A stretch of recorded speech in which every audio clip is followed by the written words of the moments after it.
Good afternoon, everyone. Thank you for joining us. We're so happy to have Reverend Wilson here, who is a graduate of John Marshall Law School at the time, now UIC John Marshall, of course, from 1980. So she's had a long legal career and many different hats in her career, and so we're excited to have her. Currently, she is the national push director run by Reverend Dr. Jesse Jackson. And she's been there on and off since 1980, so right after she graduated law school. So we're happy to have her here, and similar to what we've been doing for all these speaker series, we're gonna allow her to share her journey. I'm gonna ask a few questions, but then I'm also gonna open it up to the audience for questions as well. So, how would you describe your journey, either personally and then professionally, of course? Good afternoon. I'm glad you all have something to eat. That would be a reason to make you want to come. Why are all of you in the back of the room? I don't understand. Why are these reserved for someone? See, she's of a generation where she does not mind. No, I asking for the whole room to shift. Well, I just think it's inconvenient for a speaker because you're looking at more empty seats than full seats, but I know you're eating, so I won't ask you to move, but I'm just curious, what made you do that? It's not a test. If you sit on the front row, you'll be okay. So anyone that comes in, tell them to come all the way up front, okay? Will y'all wave them up, since you all have commandeered the back 3 rows? Well, my journey is very interesting. I never wanted to be a lawyer. I did not start out saying my dream career was to be a lawyer. I was going to be a physician, a person who really didn't like hospitals, wanted to be a physician. And so my major was chemistry, pre-med, and then in undergrad, I proceeded to visit medical schools because that was going to be my next step. And I went to Loyola Medical School, met with the dean, and they decided to give me a tour of the facility. Well, the tour included a room full of mice, and I'm deathly afraid of mice. But they were the white mice that you test with, so I figured I could tolerate that. And then they said, well, now you need to see the cadavers, because you'll be working on one. I said, well, no, that's okay. I don't need to do that today. And then I said, I might become a dentist. And so they said, well, you still have to dissect the head. So that's when I decided maybe I needed to look at alternative careers. And I took all of the exams, GRE, the MCAT, the dental exam, and I said, wherever I score the highest, that's what I'm going to do. That's how confused I was as a young person. So I took the LSAT, and I only applied to one law school, and that was John Marshall, because I had to work. So my journey is not like yours. I only took 1 day class, and I promised God if he would let me get out of that class, I would never come back to day class again. As a working person, when you go to law school at night, everything is serious to you. You've worked 8 hours, so from 6 to 9, I'm not interested in jokes that are not funny. Thank you. Class spending a whole hour laughing at a joke that they knew wasn't funny, but they're trying to keep the professor, get him off task. When I took the day class, I was so unaccustomed to the way classes were operating. I got to get out of here.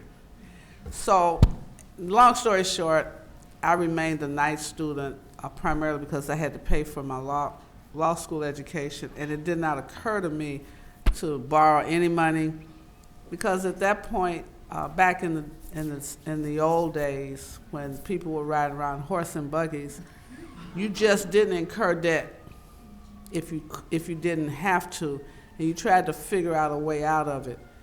This student loan debt that many of you have is unimaginable to me. That's another story. So anyway, I graduated from John Marshall. This was the most challenging educational experience I've ever had. I had a master's in environmental science by the time I applied to law school. I was working in the healthcare field because I still thought in the back of my brain I was going to be a doctor or at least be in healthcare. Well, one day while I was at work, the dentists and the physicians, because I'm working in a medical center, they had lunch with me and they said, you got to figure out, what are you going to do? What are you going to do? So I said, I'm going to go to law school. And that's what I did. And I was here. And as a female, we didn't even have bathrooms on the floor. There were like, bathrooms for women were located on one floor in the whole building. You got to walk up and down flights. So you had to negotiate differently about your bodily functions in this building. It wasn't this building, but at John Marshall.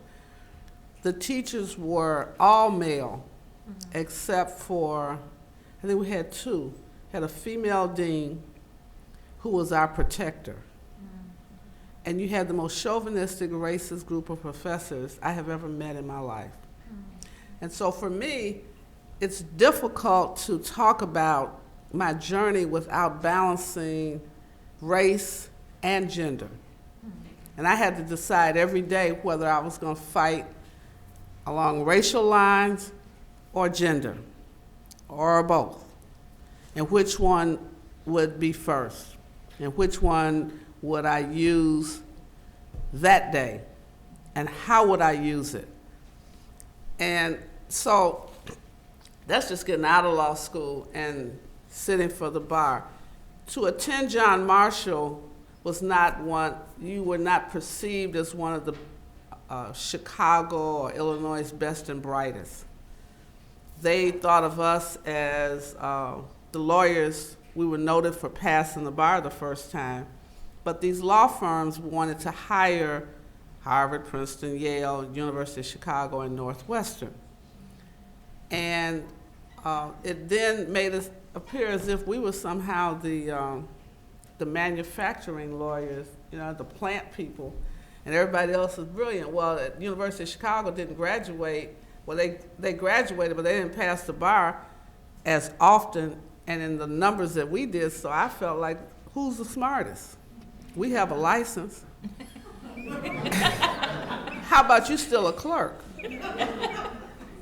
So there was that competition. The difference, however, you did not get recruited by the law firms, even though we have graduated the most judges in Illinois. They come out of John Marshall. I could never understand why the firms wanted only the Ivy League law schools. They recruited from them, and most of them were male at the time, and I think it's still a preponderance of males. So now if you just look at gender alone, women are not perceived as partner material. And especially in these major firms, it's very difficult because they say, well, you can't close the deals, you can't get the big accounts. Yet, if you look at it, many of the deals are built around the behavior or the presence of women. Y'all say amen. Talk back to me. Yeah. You understand? And even if you get in the firm, if you get there, as an African American female, it's a double problem because they don't feel that women have the capacity to play golf and cut deals on the golf course or go to dinners and be able to negotiate effectively a particular relationship for the firm. Yet, if you know all the women in the room, you know that we have the best skills at negotiating because we negotiate multiple things each and every day. Family, children, work. And so we are able to do those things in ways that the other gender does not have the same, and this is, I know this is a gender-specific response, but it's true. Women, do you all agree? Men, do you agree? Y'all know we juggle. You'll come home from work too tired to wash the dishes. You can't figure out how to cook anything. That's if you, okay, so aside from those mundane things, there is this stereotype that exists about what a woman is capable of doing and not capable of doing. I tried a murder case 8 months pregnant. Now, the advantage was with me. No one, no jury or judge is going to convict a pregnant woman.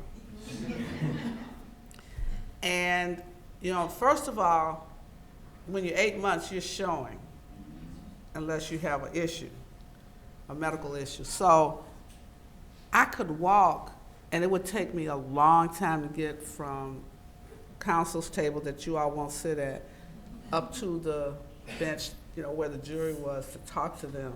So people are watching me. And, you know, if I would hold my stomach, they're trying to figure out, is she in pain? They forgot all about the case at hand. They're watching to see, is she gonna go into labor now, early? What? They don't know how pregnant I am, but they know I'm very pregnant. They don't know if it's 8 months, 9 months. They don't know if it's almost time, because I went every day.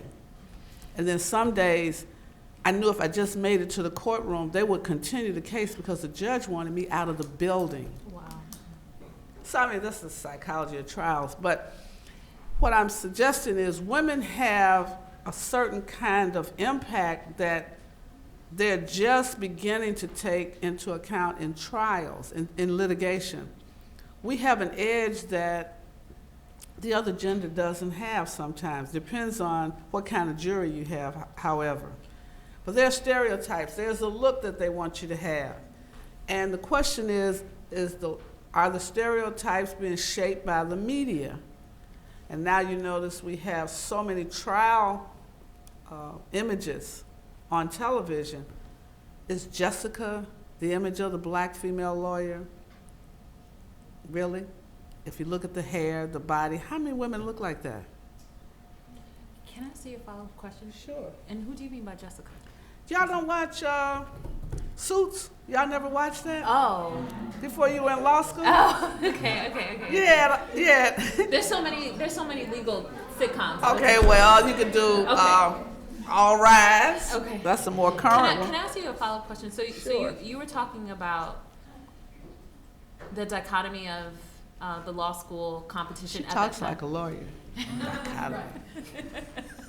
The dichotomy of law school competition at the time that you graduated. So I understand that you and your husband started a criminal law defense firm. Is that correct? We started a firm. Okay. He was civil, and he didn't like litigation. Okay. I'd try anything. Where did he graduate from? Kent. Okay. Chicago, Kent. Okay. And he went days, I went nights. Okay. He was a lawyer. He was tutoring me. That's how. He tutored me in a snowstorm, and that's really ultimately how we connected. We were working I was a law student, Okay. and we attended a bar meeting, Cook County bar meeting, and he was supposed to talk to all the law students. Okay. So he gave a report, and I said, "You've never been to my law school. You never spoke to our group." And so then he said, "Oh, well, I will," and from that, he talked to our students. Okay. And from there, you opened a firm. What was that experience like, opening up a firm, right? Well, we from opened the graduation? firm because I did not want to try to overcome the barriers that existed with a traditional firm.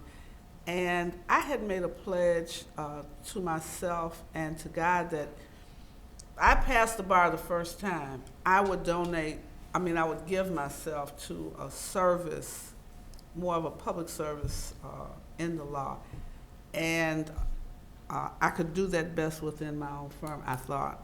That was, and I worked out of Justice Pincham's old law office. So he gave me his former clients, and because I like litigation, I had a lot of drug cases and murders, and mostly murders and retail theft, which was interesting.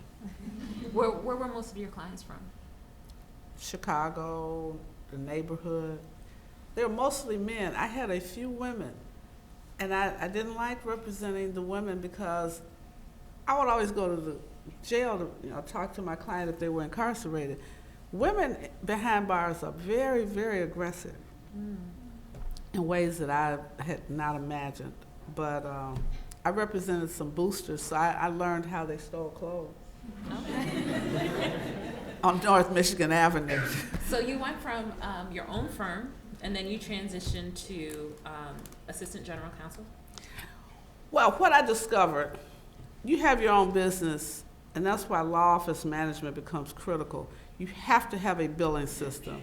Even with representing criminals, I didn't want to continue to represent criminals because of the RICO legislation. Your client is a criminal. How do you account for the income that they have? They have no legitimate income. You tell them, don't tell them in court you work in a job when the job is a drug house. So, and they decided that they would freeze the lawyer's bank account because, they're paying you in cash. I'm not taking a check from a drug dealer if they have a bank account. So, the tracing of money from the fruits of a crime to my bank account, I could not deal with any of that. And I also decided I didn't want to continue to represent people that were putting poison on the street. I could get them back out. And I was beginning to represent the hierarchy in the gangster disciples. And you start liking criminals because they don't lie to you. So you become almost like them. And I didn't want to be that. I am not a criminal. I am a criminal defense attorney. And the drug culture is a very different kind of space. So I then began to look at other ways of generating income. And I found out these little firms throughout Illinois represent colleges and universities. It's millions of dollars in legal fees. It's legitimate money, and it's clean money, so to speak. You don't have to worry about your bank account. So, in the interest of transparency. So did you work for the government first, or did you go to push first? I never worked for the government. I did a 7-Eleven with the Illinois Industrial Commission, Commissioner Jim Thompson, and I decided I didn't like that, workers' comp. Because people lying, they got to walk around with the things around their necks and slings and stuff. You got to send them to, I mean, it didn't interest me. You have to have a physician that you can trust to evaluate the people if you're going to do workers' comp. I didn't want to do that. I didn't like personal injury because while I was in law school, I watched a black lawyer lose his license, Selwyn Bates, because one of the people that, the ambulance chasers, they get you the cases. Well, he also was signing checks from insurance companies to pay the hospital and the legal fees. Well, he would sign off, this ambulance chaser would sign the attorney's name and take some of the money from both the client and the attorney. The attorney went to jail, and I sat over in the federal district court and watched that trial every day. And I said, "Oh no, I don't want any personal injury," because you can't trust the people that bring the people to you. Meanwhile, the ambulance chaser, who was a criminal, he became the government's witness, so he didn't go to jail. So I didn't want to do PI. I love litigation. And I then found out that there was an opening for assistant general counsel at Chicago State. So I applied because that was a steady money, and I didn't think they did that much. I went out there, I discovered it was so much opportunity and so much waste because the girl that was the general counsel didn't have a license. And she didn't tell me that when she hired me. But you're looking for your little budget. You're glad to have steady income. I found out and somebody said, "Do you know why you're here?" I said, "No." Because they would have hearings, employee hearings. That's all. I can do that because you're a litigator. You're ready. This chick was using me. She ultimately was terminated. This is great. So that's how I ended up at Chicago State as Assistant General Counsel, and that was a great experience. It helped me understand there are so many different ways for firms to grow and develop without being in a multi-state, multi-geographic firm with 300 lawyers and partners at the top making decisions about people at the bottom. So a lot of your time has been spent in social movements. Yes. And I know we talked about a while ago, just the difference in kind of the leadership of social movements over time. How there's always kind of been people in charge that are loath to kind of give other people the baton and be in charge. Can you kind of talk about how the leadership is changing in social movements and what that's like? I don't think it's changing. Oh, or why it's not changing? Well, I think power never concedes without a struggle. People just don't give up power, unfortunately. And there are people who want the position, but they don't want the work that is associated with the position. It's like people want to be on camera because they see the end product of a lot of work. I think of the social justice movement like a relay race. You have to be in the race, and you have to have trained with the other runners to get the baton, because the handing off of the baton requires me, as the one running the second, third, or fourth leg, I have to run faster than the person in front of me, and I have to know how to get the handoff. I won't know the handoff unless they trust handing it to me that I won't drop it, and that I understand and have the capacity to run the next leg. And oftentimes, we don't want to do the work together, the training, in order to get the handoff and take the next leg. And so what tends to happen, people die, and there was no handoff. It happens in the legal profession, it happens in every profession. And in the social justice movement, it becomes catastrophic because now you have to rebuild a whole team when you could have just had a handoff. And I think that some of us who are baby boomers, nobody handed it to us. And we recognize the need to hand off.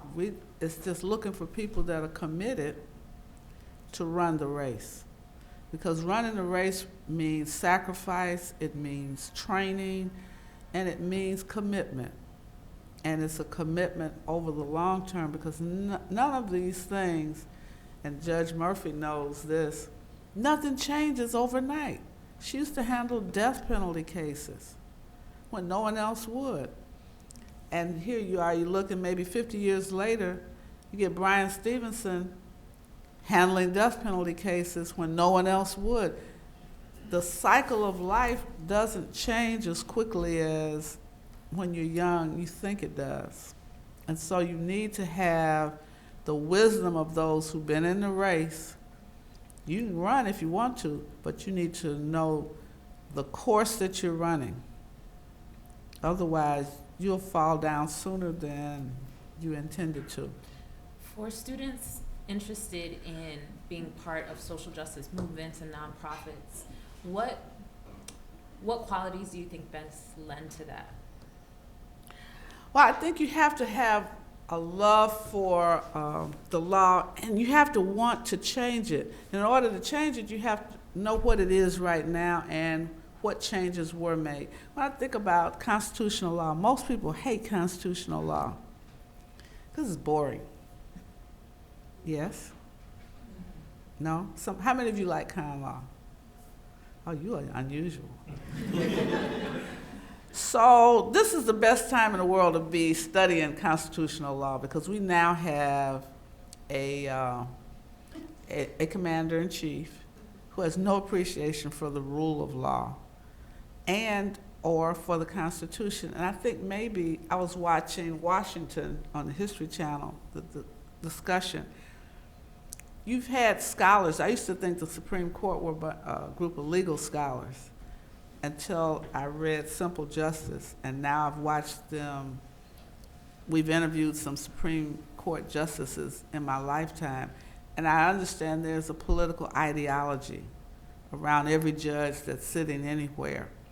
So the question is, are you committed to understanding the law as it is and how it negatively impacts a particular group of people as it is interpreted by certain groups? Are you prepared to make adjustments, fight for legislative adjustments, or are you prepared to argue different approaches in court if you are a litigator? Are you more legislative and public policy, but can you really give the time it takes to analyze, interpret, and apply the law to a unique set of facts that will benefit an injured population or person? Are you willing to run that risk and not get paid a lot of money, but do it because it's the right thing to do? Or are you in law because you think you can make some money? And those are the decisions that everybody has to make. And those are not easy decisions, but if you want to go into social justice, civil rights, it's not lucrative.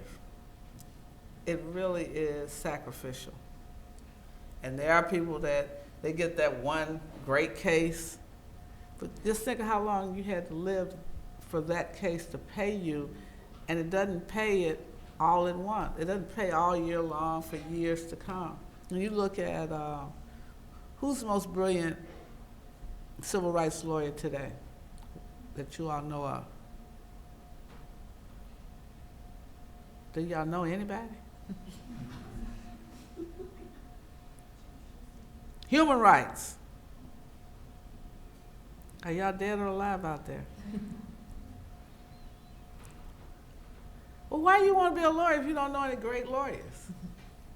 Do you know any great lawyers? Yeah, but today threw us off. Right. We're going to throw out Thurgood Marshall. Right. Oh, it got to be somebody. Nobody's living that y'all know of? Thurgood's been dead almost as long as King. You said Brian Stevenson. Brian Stevenson. Okay. Eiffel. Cheryl Eiffel.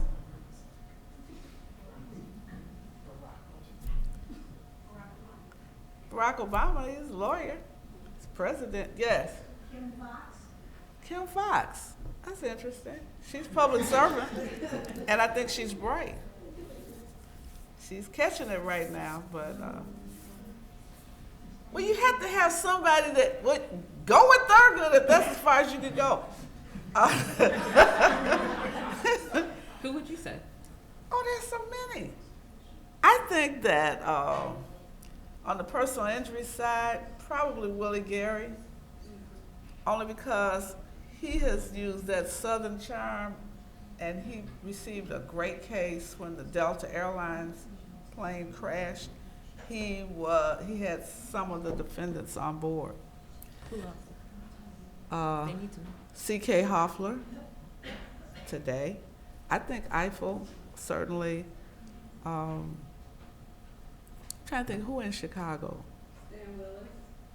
Stan Willis has been committed to the police brutality cases all of his career, and he has not made a lot of money. Everybody would go to Stan. We'd send people over there. Go over there and let Stan handle it. I mean, he is a brilliant lawyer. He has argued cases all over the world and does not get the kind of recognition because the people that do the work, generally, they're almost dead before somebody realizes that they were great. Thurgood just had the kind of flair that sometimes want the criminal trial lawyers, defense lawyers, they have a flair about them, like Pincham did. They had a style, just Pincham. I'm trying to think of who's alive. Same challenge. It's challenging because the law has changed so much. You don't see, when I go to 26th Street, I'm depressed. Most people are pleading defendants in cases that they can beat. And they're not fighting for them because they don't have any money. Poor people don't get a great shake in courts. Yes? Because they don't know what they're doing. What kind of water is this? So we recently shifted to aluminum packaging instead of plastic because we're trying to be plastic free on campus. So this brand is what we go with now here on campus. I hadn't seen it before either. I'm going to ask one or two more questions, but we're also going to open it up to the audience. So please think about any questions that you might have for Reverend Dr. Wilson. So being a part of PUSH for as long as you have, what are some of the initiatives or Well, local projects that you think right are out really of law significant? school, I thought I knew law. 1983, I'd been out of law school 3 years. Wow. And Reverend Jackson decided to do a Southern Crusade for voter registration. I didn't even know what that meant. We flew to Mississippi, never been to Mississippi. And you know, you read constitutional law, you read about voting rights, you read about at-large elections, and you read about the dual registration issues that they had in Mississippi. I was flying with all these law, you know, you carry your law books around because you think that somehow these case books matter. So I had them in my bag. I'm thinking, I'm gonna really use this stuff. So I get to Mississippi. First of all, it's too much to carry, and they didn't have bags with wheels, so I'm dragging this stuff around. I was in Mississippi for 30 days.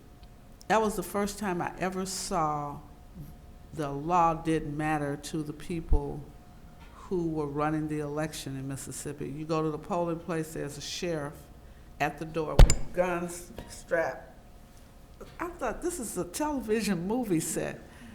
And the people, the black farmers and workers who were, and we were traveling with the U.S. Attorney General, William Bradford Reynolds, because we were looking at the voting violations. So he's telling the people, you know what to do. Intimidation at the polling place by the sheriff of the county. And then we had a guy was running for county supervisor. They burned the church adjacent to his gas station and said the next time it'll be you. So that was when I told Reverend Jackson, I think we need to go back to Chicago. Because these people down here, they're going to kill us. Because I couldn't imagine, well, he's fearless, so what did we do that next morning? We went to the church and looked at the burned embers, and I'm thinking, we really need to get out of here. These people are crazy in Mississippi.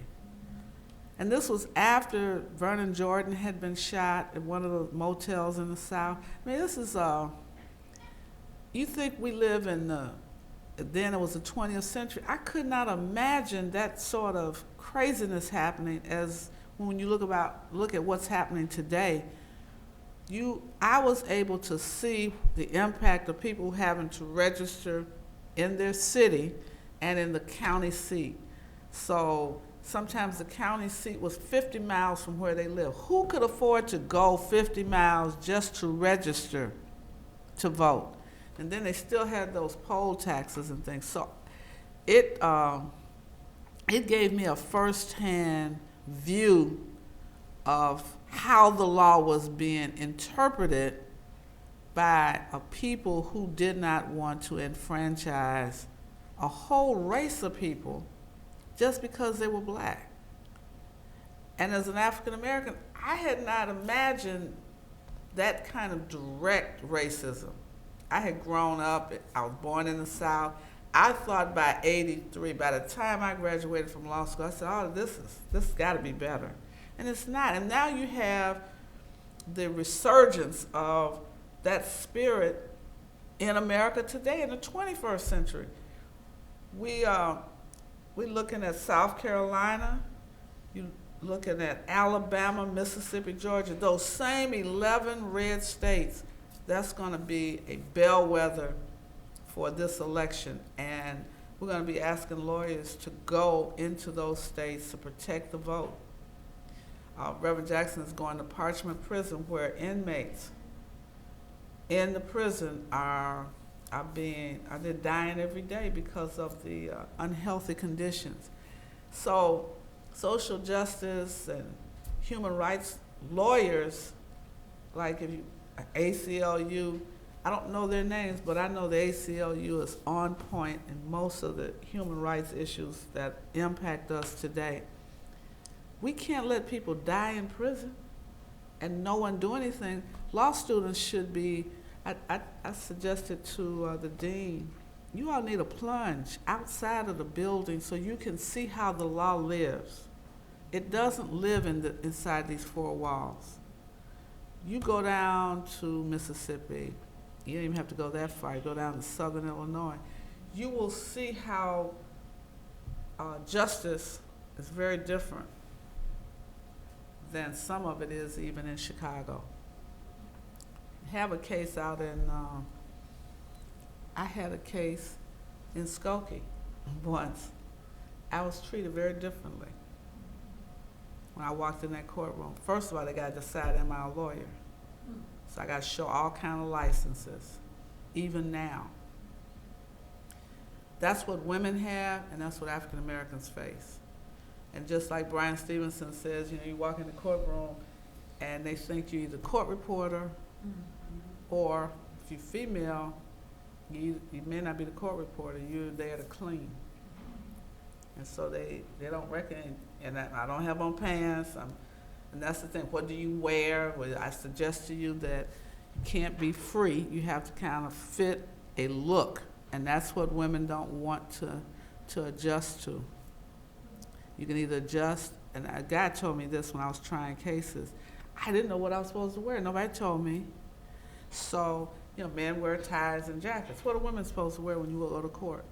What's the look that they're expecting? You got a jury and a judge who's generally male, more women now, but not as many as we need. What do you put on if you're a trial lawyer? Suit, skirt, pants. I went and got me the little, scarves to make you a little bow tie.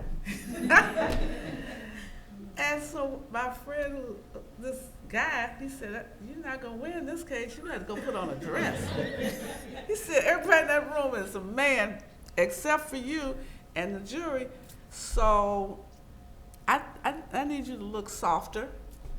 And then he started talking about colors. Nobody told me that in law school. You put on your colors. If you're a prosecutor, you're going to go from light to dark.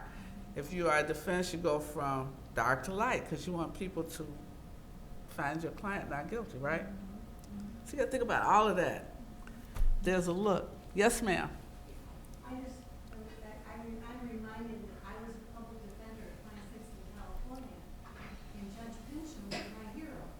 And I would ask him, I would tell him it was a facts-oriented case, and he would help me figure it out. But one time, he said to me, now wait a minute, I want to talk to you. He called me Sugar. Sugar.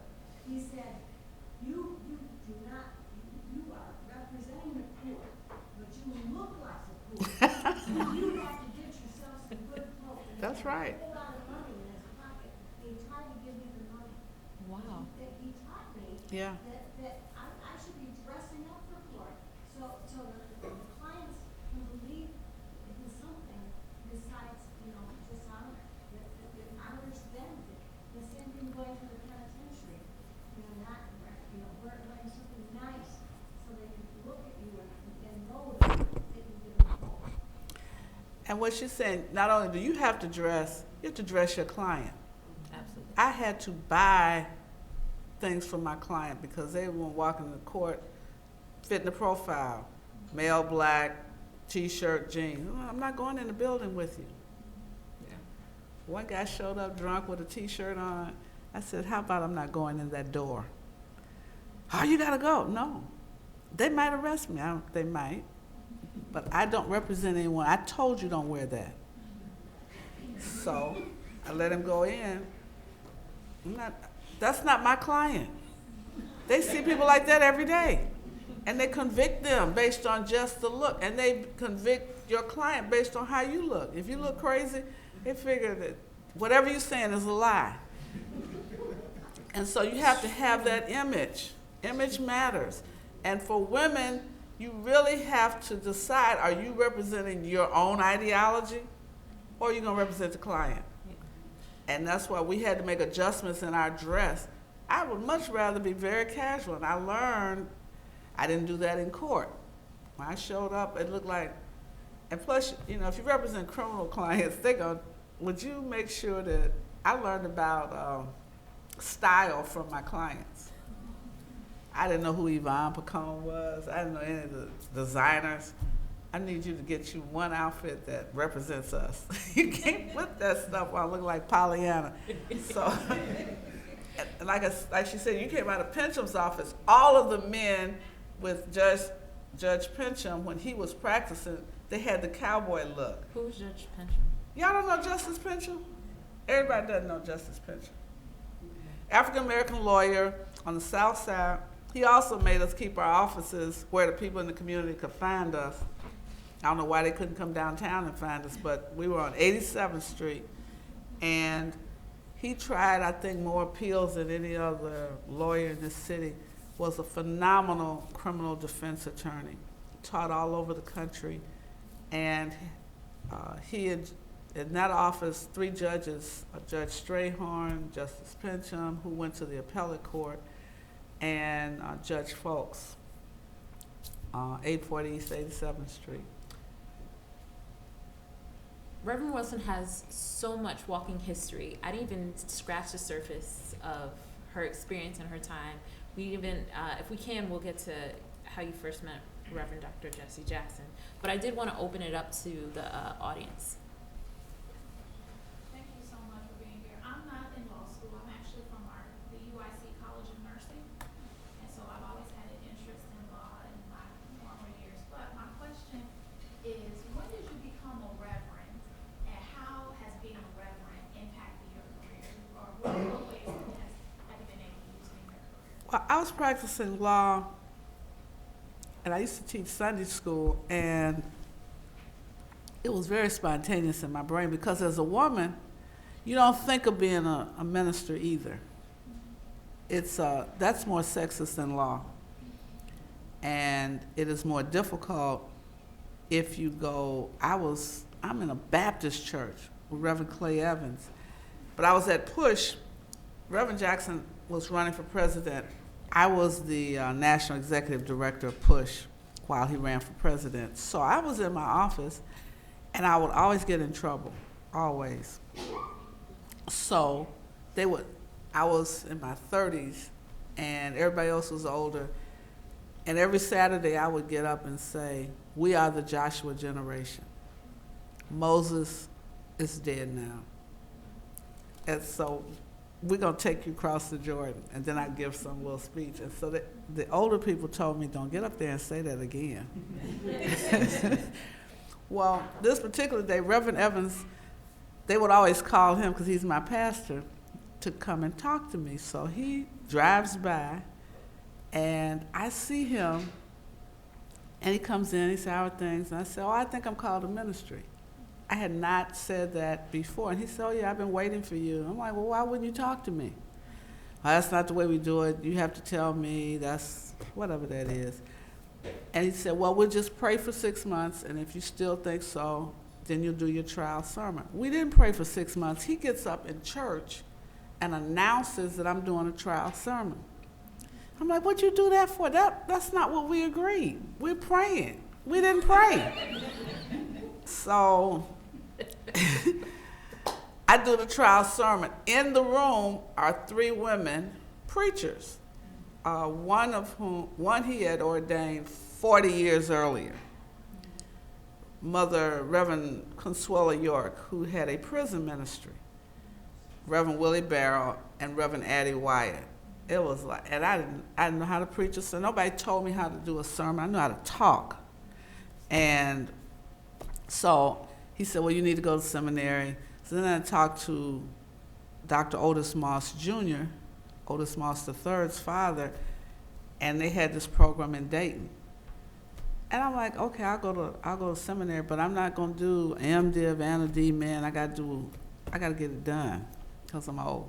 So I went to seminary while I was working, and it's an interesting thing because I do church law. I don't practice criminal defense anymore, even though I'm aware of the injustices, and I feel like I could go represent these people and not have them sitting in jail because they had ineffective assistance of counsel. Because they don't fight for the people anymore. Y'all know what I'm saying? You have to fight. You have to believe and give people the best trial, even if they're guilty. They deserve the best defense.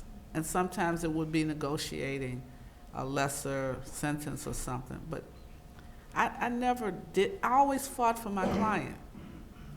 Anyway, that's how, so I became both.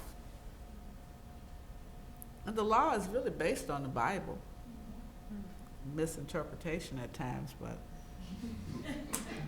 Any other questions? Do you all do this in class? Just sit like that? You do know that you have to be engaged. Why do y'all sit like that? Are you thinking? You just don't care. You just came for lunch? I'm sorry. I'm unrehearsed. I didn't mean to offend you. Are y'all tired? Yes.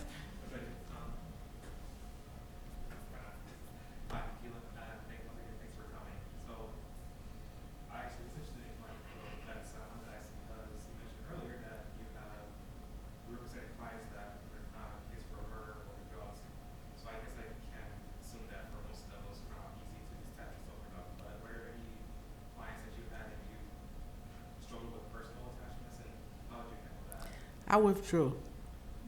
I had one guy was charged with molesting a minor, and I went in the lockup as I always did before we appeared before the judge. You know, let him know this is what we're going to do and this is what's going to happen. And he confessed. The child was the same age as my daughter, and when he confessed, and he said, well, he was fondling a baby. The lady left her daughter with him to go to the store. And I was so angry in the lockup, and I couldn't tell the judge why I needed to withdraw, but I told him, I have to not represent you because I can't handle this. I cannot effectively represent you any longer. So I went out and asked permission to withdraw from the case. It hadn't gone that far where I had to stay in, but it was, I just couldn't imagine what he had done. And you're gonna tell me you were too drunk. No, not for a baby to excite you. He said he was bouncing the baby and he got excited. No. And I can remember now, as you can see, it just like sent me into a space. So I withdrew from that case. And then the second time, a lady hired me to represent her newly married husband who was accused of molesting her daughters. And she said, you know, this is a good man, he bought our house and everything. Well, it's in juvenile because these kids have been abused, and it was a pattern of abuse. Every man she ever dealt with abused her children. So we had an in-camera hearing with the 5-year-old, and the judge looked at me. He knew immediately. I'm like, I'm out. I realized I could not represent people who abuse children. And when I looked at him, after we walked back out, and I remember that little 5-year-old girl, and he said to me, the girl's lying. I'm like, oh no. She couldn't have manufactured this story. I mean, and I know kids are creative.